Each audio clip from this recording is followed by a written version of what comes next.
Hi. So the 22nd lesson is improve lives of billion people in 10 years.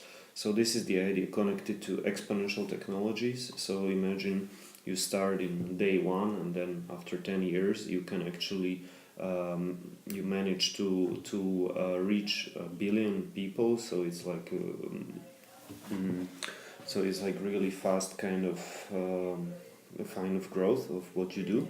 And so this is the idea of like improve the lives of a billion people in 10 years. It's kind of like an ideal that any startup or anyone dealing with exponential technologies, with the high tech and current breakthrough technologies should aspire maybe.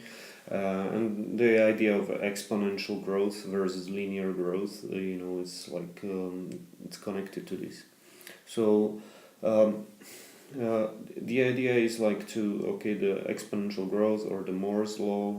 It's the famous kind of a law. It's just a kind of self-fulfilling prophecy that happened when the industry really the companies try to race each other, and they try to build ever faster computers, where in every 2 years the speed of the computers doubled, and or the transistors doubled.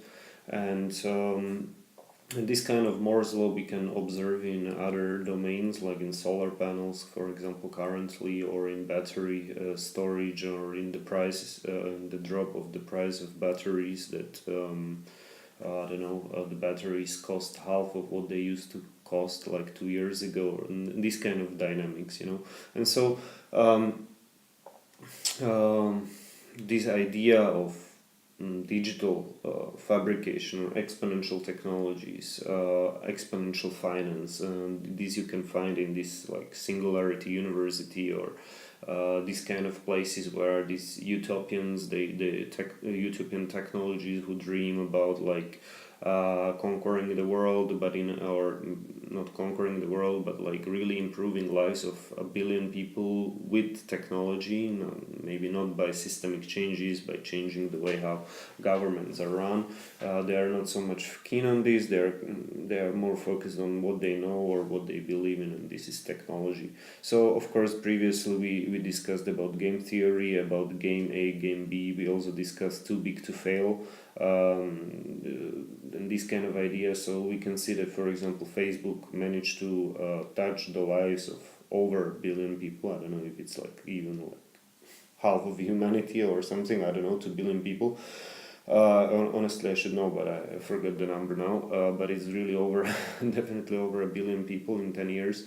And but of course now we can see all these news about like disinformation, all these kind of things. Like it's like kind of, or a Twitter being a hellhole where people are just shouting at each other, signaling how smart they are, how signaling their virtues, trying to attack the other guys. And this is something similar also happens on Facebook, and it's also connected with the way how our attention spans got shortened, and this kind of also the limitations of the content or the format. For example, Twitter is very short here, the format, so you need to like really compress the message. Sometimes when you compress it, it becomes like too emotional, these kind of things. So connecting technology, so technology like exponential technology, let's say batteries dropping in price, or the solar panels getting cheaper, then some other areas getting faster and getting more powerful is important. But it's also would maybe finish with the game theory, and with like not growing too big to fail. So game theory is equally important. Equally important is some kind of corporate culture. So when the big company turns too big, it doesn't like it just doesn't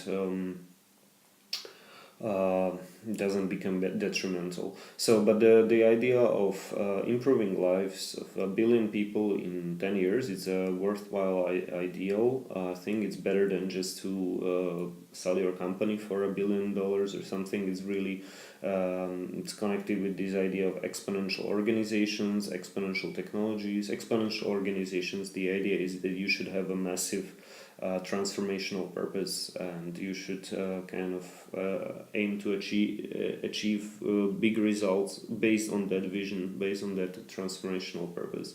I don't know, Google has organized all world's information or knowledge or something like that.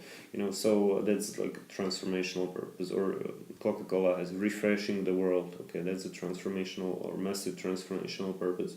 But the idea is to really kind of minimize your negative footprint, ecological, social, political. I don't know. Just don't destroy the trust people have and the environment people operate in, either social or natural or something, in pursuit of some profit and some growth. So the idea here is like, okay, how can you improve a life of a billion people in 10 years?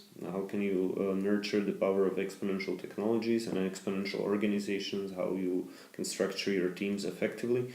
But meanwhile, don't do it just for one objective, which is maximization of profit or return on investment for your shareholders, but you should grow in many dimensions, as we explained before, and one of the dimensions definitely should be like your user satisfaction, but also improving their lives, really, like not hooking them up on some kind of device and getting them addicted. So maybe with this lesson, improving the lives of a billion people in 10 years, I would like to conclude this series of 22 lessons for the 22nd century. Thank you.